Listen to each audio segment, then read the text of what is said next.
Hi, I'm Leigh Scheps, and I am with Broadway Direct. Hi, Jon. How are you? Hi, Lee. I'm very good. Your background is so relaxing. I feel like I'm in a spa. That's great. But also, do you see Cameron Crowe behind me? Oh, I did. I can't. It's too blurred, but I'm envious of that. I've never met him, and I adore him. That's my husband and Cameron Crowe. And I'm just pointing that out because he's another movie director. Uh, Nice. um, Our picture will be on the other side soon. yes, right. Yes. Actually, I think I'm gonna swap it out. But okay. So speaking of movie directors, I read that you got your big break in the industry with a musical that happened to be seen by Steven Spielberg. So you've always had this love of musicals. Tell me about what drew you to them. I think I grew up around musicals. My parents came from Taiwan and China, and they engulfed us. I'm the youngest of five kids, so they took us to musicals every weekend. Musical season, opera season, or ballet season. So it was always around. I took tap dance for 12 years. I did shows. I was terrible, but I was in them. And so the idea of music and dance communicating what language, which I couldn't communicate that well with even my grandparents sometimes because they spoke a different language. And so I think music and dance always was this direct connection to other people that I kept very close to me and loved. What was the first musical you ever saw? You went to so many shows. Ooh, the first, I honestly don't remember. It might have been Oliver Twist. Which is what your short was about. Yeah, a little bit, yes. I think the first one was probably the Nutcracker because my sister was in the ballet, so we always would go there. So I better watch. It wasn't a musical, but dance-driven story. I think was that.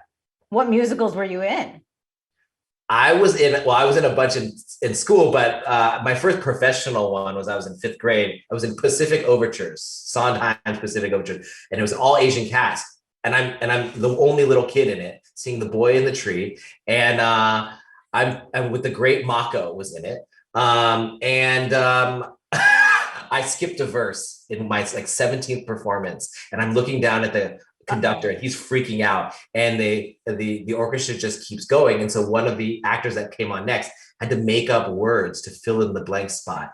And after that, I was like, I'm not made for this. I'm not made for this at all. So where was that? That was in San Jose Civic Light Opera. Well, Sondheim was not there, but what? Thank God. What what movie musicals inspired you though? Mm-hmm. Mimi in St. Louis is one of the ones that really inspired me. It's about home. It's about what you make of home. It's about community. But really, there's a lot of frames in there. Even the titles are framed, and so there's a shot of Usnavi where he's in the window and he's looking out, and he's yearning and hoping and dreaming outside this, but yet there's a window in his way, and in the reflection is his community, not feeling sad for him, but challenging him, daring him to dream bigger, daring him to break that window. And so I love that. That tension that creates that for them. I love obviously Royal Wedding, that flipping the building on its side and turning a fire escape into a ballroom floor for Benny and Nina to express what it feels like to be in love. Yeah, that was a cool scene. But what movie? So my question is, what musicals or movie musical source material did you draw from for some of these scenes in the Heights? There's definitely Esther Williams stuff, whether it was Million Dollar Mermaid or Singing in the Rain. I'm trying to remember a very specific moment.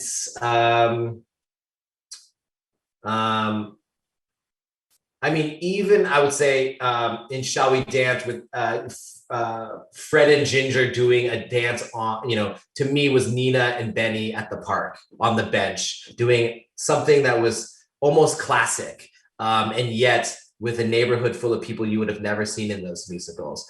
So all of that I would say is there's a lot of influences, even Michael Jackson videos, even like all sorts of things.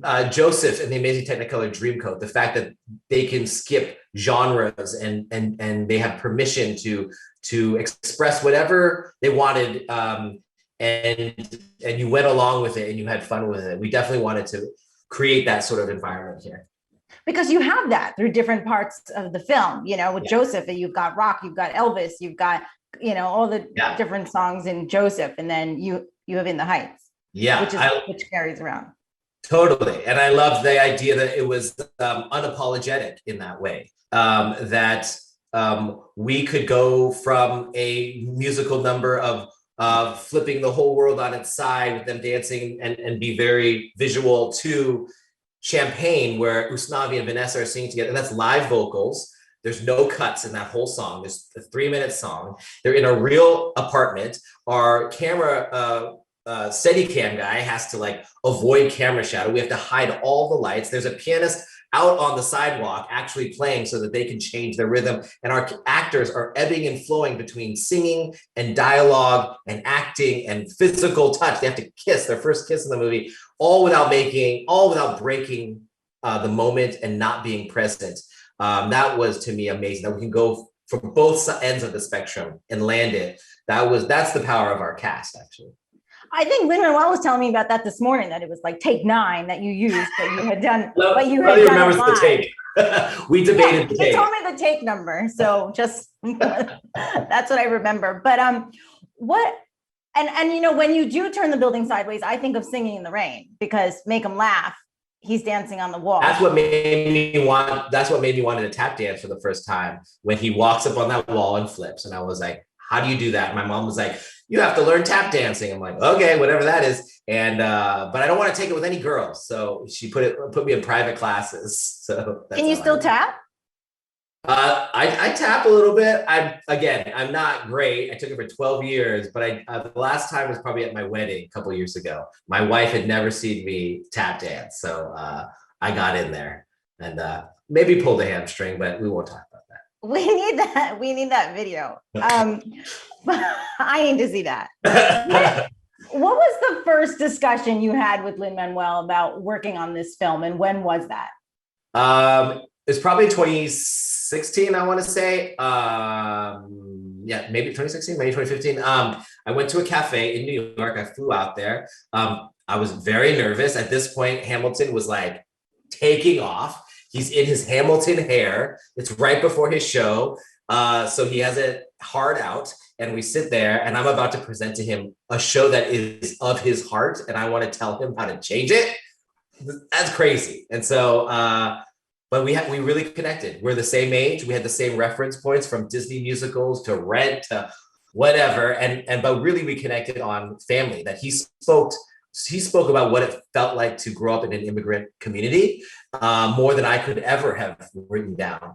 And I think he understood that I got that, what it, to be raised by your aunties and your uncles, and the conflict that happens. And then now, as us both as storytellers, what is our responsibility? What are we supposed to do? What do we feel as artists? What do we feel as a son? What do we feel as a grandson? I think we connected on that we knew the bigger task at hand, more than just even the details. Well, so you went to that meeting. What was one of the first things you said needed to change?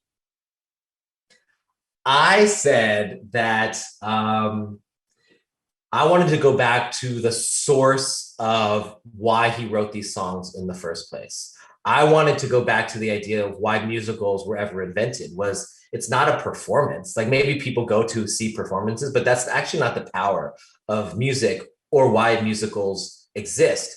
To me, it's when words aren't enough, there's a necessity to express it in a different way. If words are not sufficient, then you need something else to show how that feels. And if a melody is it, then so be it. If a movement is it, then so be it. If running down the street and fabric coming off the buildings to represent your tears because you don't cry, but this is all what's happening inside you, this storm, and then we pull out and you're standing right still in the same place you were the whole time, begging to get out of here. To me, we were getting to the idea of let's use cinema to express these internal emotions in the best way possible.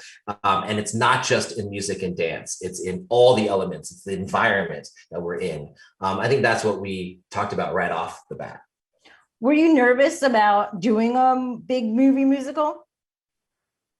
Honestly, I felt like I've been doing musicals my whole life. Like this is weird that this is my first musical because I've done shorts, but that was, a long time ago. But every, Step Up movie, even the Justin Bieber Never Say Never concert film, to me was a musical documentary. We recontextualized his music to tell the story of his life. Even an action movie like G.I. Joe or a magic heist movie like Now You See Me had these heists as when words aren't enough, you could express these things. So I feel like I had experience. The thing I did not have experience was lyrics, was this idea of words also being part of this. And that was new to me. That was, Lin would be like, well, no, you have to hear those words. And I was like, oh yeah, that's right. That's doing a lot of the job for me. Like, you're the best ever. So this is, yes, of course. And so I could not have a better teacher in that than Lin and Kiara. From this movie musical to the next one, which is Wicked, where are you on the process with that? Well, I am in that phase, that beginning phase with Winnie and Steven, where I'm going through line by line. It's just like, this is like a dream. And I probably shouldn't be saying this out loud because everyone will want to have a recording. I wish I recorded it, but we're literally going lyric by lyric. And I'm asking him all the stupid questions. Why did you write this? Where did this come from? How does this, what versions did you have of this? So I can really understand the source of why the stuff was put in. And because I know as a fan why I love certain lines, what moves me, but that's only going to do me so good. So I'm getting in there and learning where all the plumbing is. And it's really delightful. So yeah, have you made changes yet? We haven't committed to anything yet. We're in the let's play mode. And at what point, in this process, will the casting happen? That will happen when we have all this stuff settle out a little bit more. I purposely have not, I've gotten calls, I've gotten videos, I've gotten so many that I just was like, I'm not talking about this. Give me a little bit of a moment to get everything else in order, and then we will go after that. That is so fascinating because everyone has, pick this person, pick this person, pick this person. And I love it. I mean, I love the ideas flying around, and casting is one of my favorite. We know it's one of the most important part, if not the most important part. So it's fun to hear everyone's dream cast. Do you have a dream cast for it? Well, I think it should be Rachel Zegler and Dove Cameron. That's who I'm voting That's for. pretty good. That's not bad. I'm sure Rachel has spoken to you in a Zoom call somewhere with her audition for Wicked. That's so. Speaking of Rachel, but you got your big break in with Steven Spielberg, seeing the short, and there you are 2 blocks away shooting the movies together. What was that like for you? Like, so surreal. I think I was proud that all these Latinx dancers and performers were getting opportunities to show off who they were. This was manifested from Lin when he first decided that he didn't have roles for himself. So he wrote it for himself. He wrote it for his community, inspired by things like West Side Story. And so the fact that we were there in New York, which is a dream anyway, shooting a movie in New York, shooting a movie musical in New York, come on, that's beyond my wildest dreams. Then shooting a movie musical in New York next to Steven Spielberg, whose catering car is in your shot, and you have to be like, can you move it just to the left a little bit? That was a dream. And so I'm so excited for the world that we get to have many great musicals coming out this year, and all in different styles and different ways, because the musical needs it. We need to turn that page and try some new stuff. Carlos Gonzalez in both films, by the way. Yes, that is true. Yes. It was so great to chat with you, Jon. I'm so excited to share your story, and I'm so glad we got to meet. Thank you. Ditto. We'll take that picture sometime soon. Oh, I just screenshotted it. Oh, yeah. Wait, let me see. I don't know if it came out. Should we do the same pose? Should we do the same pose as Cameron Crowe and your husband? Yeah, let's do it. My husband's in the other room creeping in, listening to this interview. Wait, what's the pose? Wait, let's look at it. Oh, I'm pointing to you. Okay. Is that the right direction?